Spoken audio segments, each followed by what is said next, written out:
क्या नेपाल नहीं पाकिस्तान में छिपी है अतीक की पत्नी शाइसा? योगी की पुलिस को मिल गया काले खजाने का रास्ता। कौन है वो बुर्के वाली महिला जो शाइसा और जैनब दोनों को दे रही पनाह? यूपी एसटीएफ की हर एक्शन पर बोल उठती है आप। पाकिस्तान की कंपनी से कारोबार, बिरयानी वाले से शाइसा की मुलाकात दर्जनों बार, अब बुलडोजर बाबा तोड़ेंगे पूरा घर बार। अतीक की मौत के 8 महीने बाद शाइसा से जुड़ी सबसे सटीक जानकारी सामने आई। अब तक पुलिस जैनब को ही शाइसा का सबसे बड़ा शागिर्द मान रही थी, लेकिन अब बुर्के वाली तीसरी महिला की एंट्री हो गई है जिसका पाकिस्तानी कनेक्शन खंगाला जा रहा है।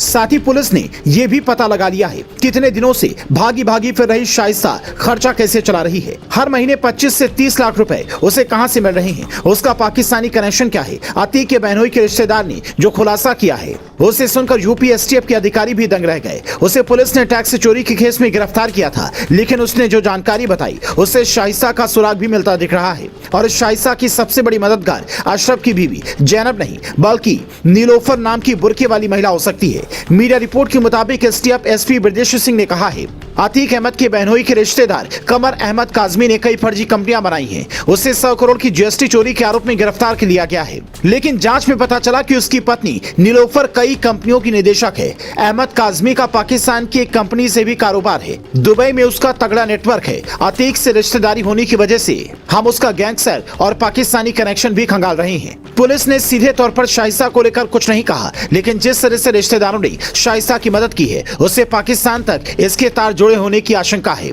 आप शायद ये जानकर हैरान हो जाएं कि मेरठ अस्पताल में सरकारी डॉक्टर्स के पद पर नियुक्त अतीक के साले डॉक्टर अखलाक ने उमेश पाल केस में अतीक की मदद की थी, जिसकी जानकारी जैसे ही सामने आई योगी सरकार ने तुरंत अखलाक को नौकरी से बर्खास्त कर दिया। और अब उसी अखलाक से कमर अहमद काजमी के तार जुड़े दिख रहे हैं, जिसके बाद 3 तरह के सवाल खड़े हो रहे हैं। पहला, क्या शाइसा पाकिस्तान में जाकर छिप गई है, इसीलिए 8 महीने में उसे नहीं तलाशा जा सका? दूसरा, क्या पाकिस्तान से आए पैसे पर वो पल रही है और वो पैसा बिजनेस के रास्ते यहाँ पर आया है? तीसरा, क्या अतीक के बेटे का भी पाकिस्तान से कोई कनेक्शन है जो फिलहाल अलग अलग जेलों में बंद हैं?